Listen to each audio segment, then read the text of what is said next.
Magandang gabi sa inyong lahat at magandang gabi po ang vlogget.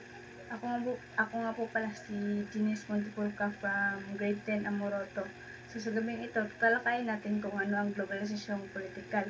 So ano nga ba ito? So ito ay yung pagkakaugnay-ugnay ng mga pamahalaan at bansa sa buong mundo upang magtulungan sa pagharap sa mga panibigang issue tulad ng kapayapaan, kalikasan at karapatang-pantao at kalakalan. Pero hindi lahat ng mga politikal ay nagtutulungan. Ang iba dyan na nagtutulungan para mangurakot. Katanungan is, paano nakakaapekto ang globalisasyong politikal? So, may dalawa itong epekto, positibo at negatibo. Unang-una is yung positibo. So, nagkakaroon ito ng pagkakaisa at pagtutulungan na gagawa ng mga bansa na magtulungan at para mapabilis sa tumugon sa problema ng problemang global. So, tulad ng sakit, terorismo at climate change sa pamamagitan ng mga organisasyon tulad ng UN at ASEAN.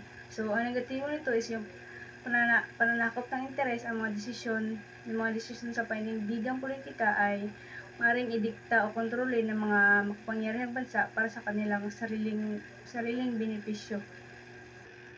So ngayon, alamin natin kung paano nakakatulong ang political ng globalisasyon sa Pilipinas. So malaki ang naitulong ng globalisasyong politikal sa Pilipinas, lalo na sa pamamagitan ng pagiging kasapi nito sa iba't ibang regional at pandaigdigang samahan.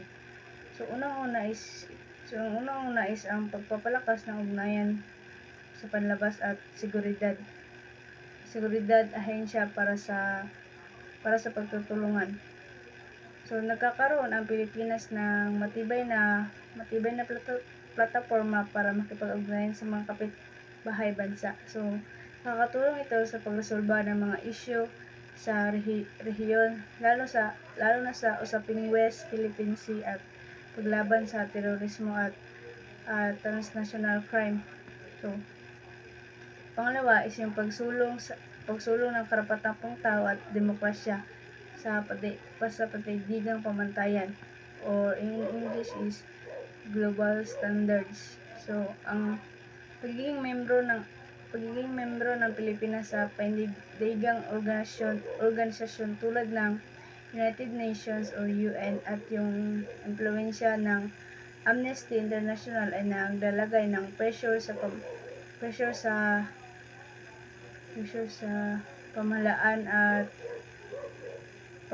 na panindigan at susundin ang mga panindigang pamantayan para sa karapatang pangtao, edukasyon at kalikasan.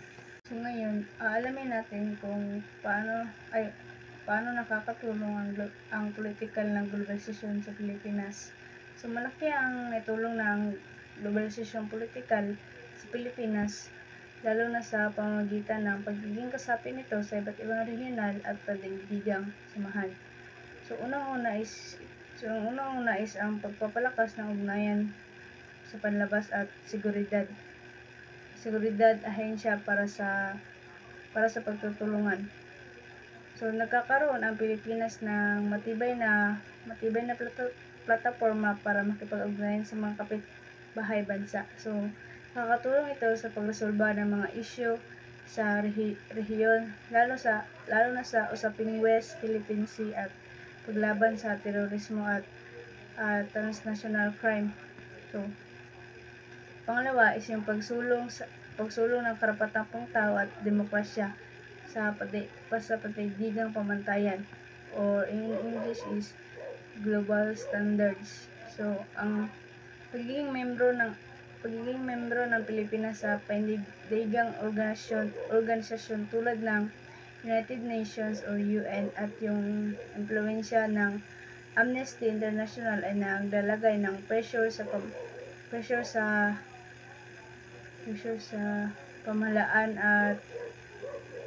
pamahalaan na panindigan at susundin ang mga panindigang pamantayan para sa karapatang pangtao, edukasyon at kalikasan.